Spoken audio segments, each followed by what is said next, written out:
Hola a todos. Primero que nada quiero agradecer a la Sociedad Mexicana de Cardiología por la invitación. Hoy vamos a platicar sobre factores de riesgo cardiovascular. Y pues la primera causa de morbilidad y mortalidad a nivel mundial sigue siendo por enfermedad cardiovascular, sobre todo porque hay una falta de implementación en las estrategias de prevención y descontrol en los factores de riesgo cardiovascular en los adultos. Pues también es importante comentarles que la mayoría de las personas que tuvieron un infarto agudo del miocardio, antes de haberlo presentado, ya habían tenido algún factor de riesgo mínimo uno. Entonces, esto quiere decir que sí es muy importante, pues, prevenir, tener estos factores de riesgo y, por lo tanto, pues, se van a evitar las enfermedades cardiovasculares. Y bueno, en sí, el riesgo cardiovascular es definido como una probabilidad de un evento clínico, como por ejemplo una muerte, que le ocurre a una persona en un periodo de tiempo determinado, que usualmente son 10 años. Entonces, los factores de riesgo cardiovasculares es hipertensión, hiperlipidemia, resistencia a la insulina y diabetes, fumar tabaco, obesidad, algunos factores psicosociales y la inactividad física. Y pues vamos a revisar uno por uno rápidamente para que estén un poquito más informados de cada uno. Y pues también me gustaría mencionar antes que algunas estadísticas como estas que les muestro, es que de la población total de mexicanos, 17% fuman, y esto independientemente de la edad. Y también un 25% de los mexicanos tienen hipertensión. A veces puede ser ya diagnosticada, no diagnosticada, con tratamiento o sin tratamiento, pero en general 25% de los mexicanos tienen. Y también uno de cada tres adultos, más o menos el 30% de los adultos en México, tienen obesidad. O sea que sí sigue siendo uno de los países con obesidad, mayor obesidad en el mundo.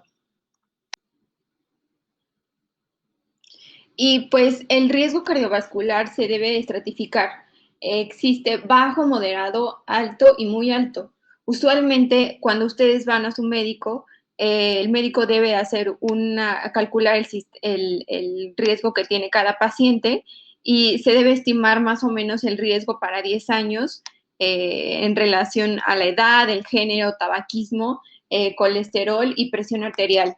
Eh, es importante que ustedes sepan que las medidas generales hacia las personas con un riesgo bajo o intermedio son lo primero. Entonces, en los pacientes que tienen un riesgo alto, es un poquito más las intervenciones más agresivas como farmacológicas, en sí un tratamiento con estatinas, que yo creo que muchos de ustedes, si son pacientes con enfermedades cardiovasculares, usualmente tienen una terapia con fármacos. Y pues, en primer lugar, el consumo de cigarrillos y la hipertensión son los motores fundamentales del riesgo global alto. Entonces, de manera que las medidas importantes son para tratar estos es la abstinencia de tabaco y el descenso de la presión arterial. Es un poco más importante que la disminución de los lípidos, pero aún así sigue siendo importante. En esta diapositiva les puedo mostrar cuándo es un riesgo muy alto, que son personas cuando tienen un evento cerebral vascular que ya está documentado eh, en imagen, como en alguna, puede ser como tomografía o clínicamente, o sea, que tengan síntomas. Entre otro, que tengan diabetes con daño a órganos blancos, esto quiere decir que ya tengan proteinuria, o sea, en la orina haya proteínas, o una enfermedad renal crónica grave, y también cuando el score que les hace el médico, que es para estratificar los factores de riesgo, se ha calculado a 10 años mayor a 10%, que pues esto lo hace su médico al ir a ustedes a consulta. Y dentro de los pacientes que tienen un riesgo alto, son personas que tengan alguna elevación marcada de un factor de riesgo, por ejemplo, el colesterol alto, también enfermedades familiares, que en general varios miembros de la familia tengan colesterol alto, y la hipertensión grado 3. ¿Cuál es la hipertensión grado 3? Pues que haya una presión arterial más de 180-110, y pues creo que esto, pues ustedes usualmente lo saben al ir a consulta. Y también la mayoría de las personas que tienen diabetes mellitus tienen un riesgo alto. Hay algunas excepciones, como por ejemplo los jóvenes que tienen diabetes tipo 1 y algunos que no tengan factores de riesgo importante, también pueden a veces catalogarse como riesgo moderado. Igual que hayan tenido una historia de una enfermedad renal crónica moderada y que igual se les haya calculado un score a 10 años de 5 a 20%. En cuanto a los pacientes que tienen riesgo cardiovascular moderado y bajo son usualmente los de moderado son personas que tienen que se les calcula su score a 10 años y es mayor a 1 y menor a 5%, o que tengan hipertensión grado 2 y muchas personas con edad media también pueden entrar en esta categoría. El riesgo bajo es cuando se les calcula un score menos a 1%, pero bueno, esto ya es más para que ustedes sepan cuando su médico se los calcule. Si no se los ha hecho, pues también les invito a que se lo pidan, ¿no? Y esta diapositiva se las voy a dejar para que ustedes la vean, pues el riesgo que ustedes pueden tener al tener una presión arterial alta y si son hipertensos, pues que estén descontrolados. Aquí pueden ver que, por ejemplo, un riesgo muy alto es cuando tiene una presión más de 180, 110. Sigue siendo muy alto al tener de 160, 179 a 100. Normal alta ya es considerada cuando hay de 130 a 185, 189, que eso es lo ideal, eso sería lo ideal para tener depresión. Y pues dentro de los factores de riesgo más importantes, el tabaquismo se relaciona directamente con una mayor tasa de, por ejemplo, muerte súbita, infarto agudo del miocardio, enfermedades vasculares periféricas, pero es importante que yo les mencione que los fumadores usualmente reducen la esperanza de vida a una década, es muchísimo tiempo que eso en comparación a las personas que nunca han fumado. Y también cuando los fumadores dejan de fumar, reducen su riesgo usualmente 50% en los primeros 2 años de abstinencia, pero sin haber consumido nada, nada, nada de tabaco. El riesgo de los exfumadores se aproxima al de los no fumadores más o menos de 3 a 5 años. Entonces, no se trata nada más de dejar de fumar un día o 2 días, sino tiene que ser pues permanente. Y pues, ¿qué hacer? Obviamente, pues necesitamos para dejar de fumar algunas cosas. Un consejo médico, asesoramiento individual, o si a ustedes les gusta más, por ejemplo, por grupo, en caso de que conozcan a alguien que necesite dejar de fumar. También es importante las terapias, como de abstinencia conductuales, para entrenar en general, solución de problemas. Y pues obviamente el tabaco es un problema.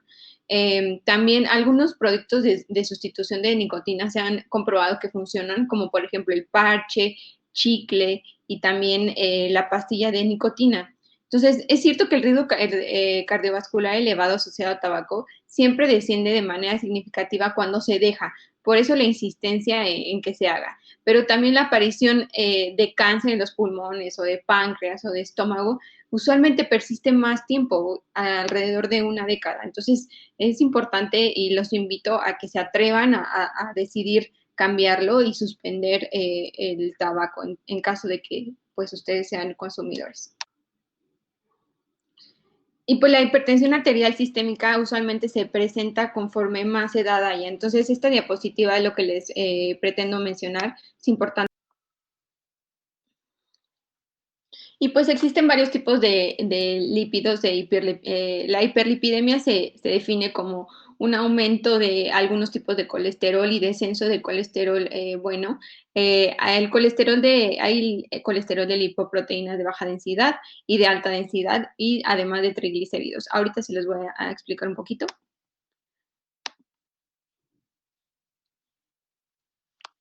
Y pues el colesterol LDL es de los, el de todos el más importante porque es el que más presenta factor de como se presenta como factor de riesgo cardiovascular y es importante que hay que tener medidas para reducir el colesterol. ¿Cómo? Pues hay que tener una dieta muy sana, programas de ejercicio es muy importante y esto debe ser antes de iniciar un tratamiento con medicamento. Y bien, pues entonces, ¿cómo mejorar estos niveles de colesterol que son malos?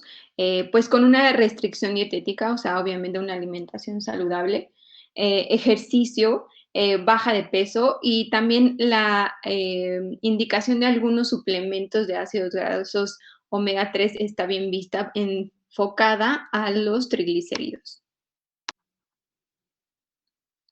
Y bueno, es importante mencionarles que la aterosclerosis, que es la acumulación de este tipo de grasa, usualmente es favorecida por la resistencia a la insulina, que muchas veces inicia antes que se diagnostique como tal la diabetes.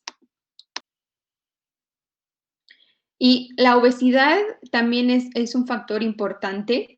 La meta de índice de masa corporal es de 18.5 a 24.